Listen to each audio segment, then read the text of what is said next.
Magandang umaga sa inyo mga ka-Gentle Peaks. Ito na naman tayo. Ewan ko kung bakit nakakapag-bike ulit tayo. Tinatamad na kasi ko nung mga nakaraan. Pero share ko na to. Kahit medyo tinatamad pa rin. Pero mga ka-Gentle Peaks, ito yung share ko sa inyo. Ito yung aming dito. Window type air condition na 1.5. So ako lang syempre naglilinis nito. Alam mo naman tayo, hanggat kaya natin, hindi natin pinapaubaya sa mga gagawa.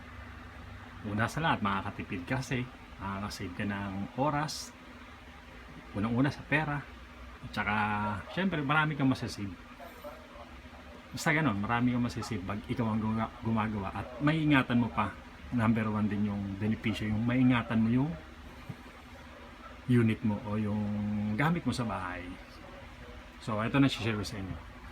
So kung titingnan nyo, ito yung evaporator. Kung mapapansin nyo, open siya. Ito yung nakikita natin sa SM. Papakita ko sa inyo yung cover nya. Ayun, yan ang cover nya. So paano ko tinanggal to? May mga clip lang yan, may mga clip lang yan dito. Papakita ko sa inyo. Hirap kasi ng one hand eh. May clip yan dito. Ito, yan, tinataas lang. Yan. Ayan, ayan ang mga susukan ng clip. Tapos may tornilyuhan dito, dalawang tornilyo lang yan.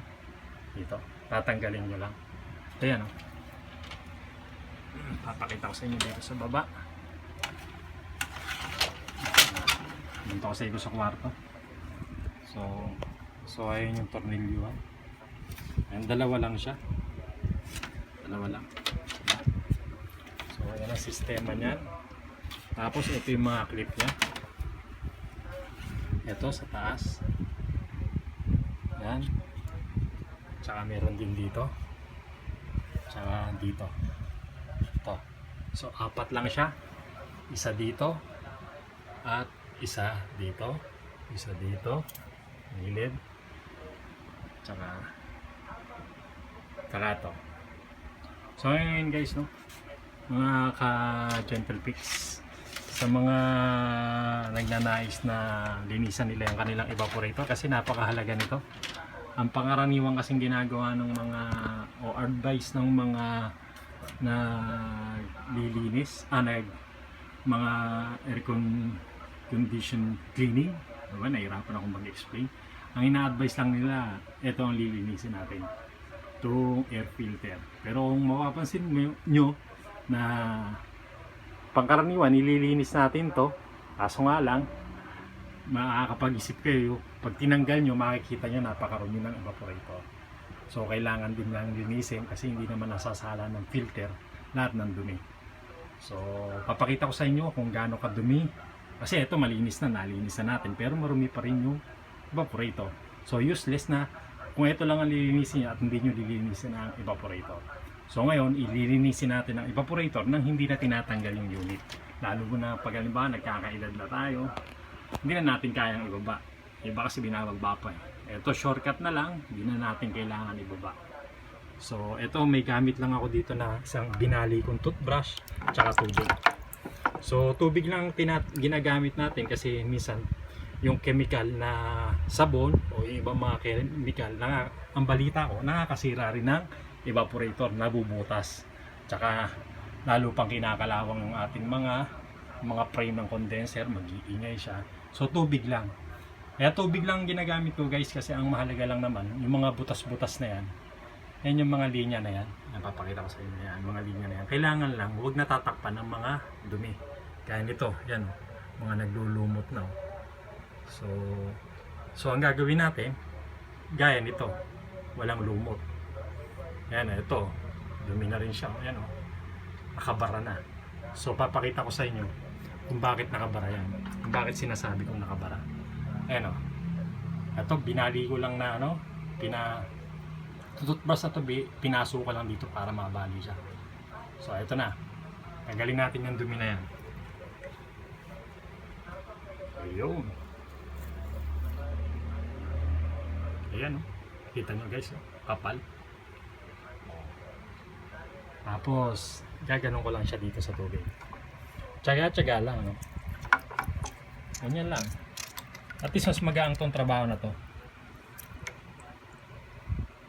Yan.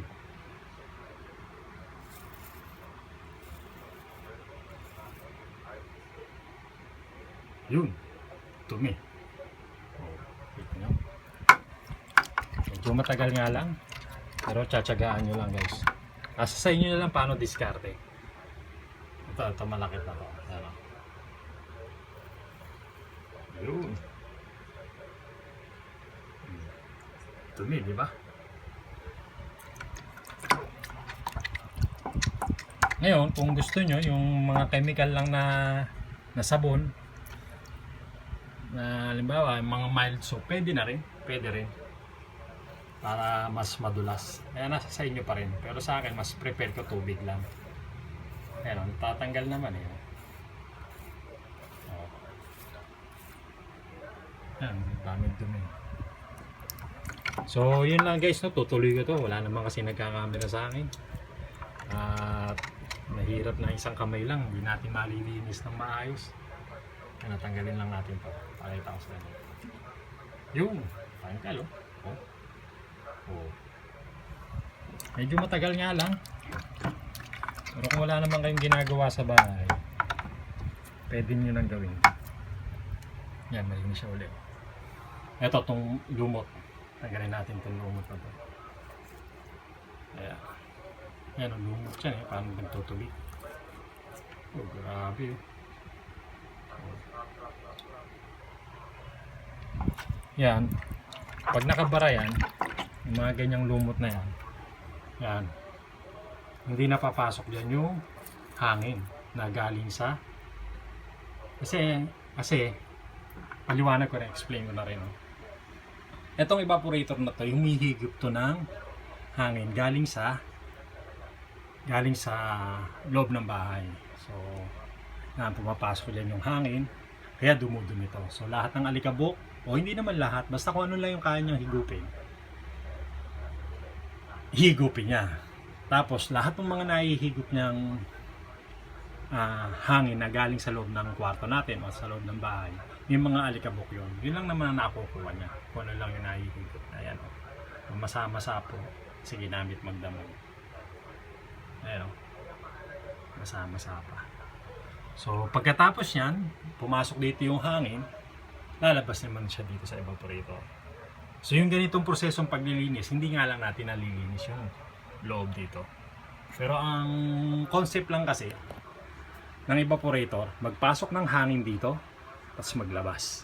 So ngayon, pag nagpasok siya ng hangin dito, galing sa yung init ng hangin galing sa kwarto, sa loob ng bahay, sa loob ng kwarto, at hindi makapasok siya, hindi rin siya lalamig. Kasi nga, lalo lang siyang mahihirapan kasi nga nakabara nga itong mga dumi na to. So wala siyang mahihigop na hangin at mag-o-overheat pa yung pan natin at saka mag-o-overheat din yung ating compressor. So alagaan nyo lang na walang magbabara dito. So ang nagbabara lang dito yung dumi na nahihigop niya na galing sa loob ng kwarto, sa loob ng bahay. So yun lang guys, no. Ito mapapakita ko sa inyo ito. Yan. Ayan o, ito malinis na. Ayan, malinis siya. Kita pa nga yung original na tanso niya. So ito naman tong isa naman to, pwede nyo tanggalin to para mas malinis nyo ng maayos. Ito, wag nyo lang ganong medyo maselan dito. Yung iba kasi hindi ganong iniintindi to. Ito yung pinaka-switch natin para mag-automatic siya. Pag nasira to, hindi na mag-automatic yung compressor nyo. So ingat-ingat lang. So ito plastic lang to, no? Pwede kayong gumamit ng long nose o kamay. Ito kamay natin sumuha. Nakukuha naman sa kamay para hindi nyo masira yung evaporator. Ayan, alog-alogin lang natin. Ayan, umangat na. Hinahatak lang, ayan o. Nakaklip lang naman yan. Ayan. So, yun ang sistema niyan. So, ngayon, pag tinanggal nyo to, meron ka ng way para malinis tong evaporator. Ayan. So, tatanggalin ko na. Dito ko na muna i-end tong video na to para malinis ko siya ng maayos.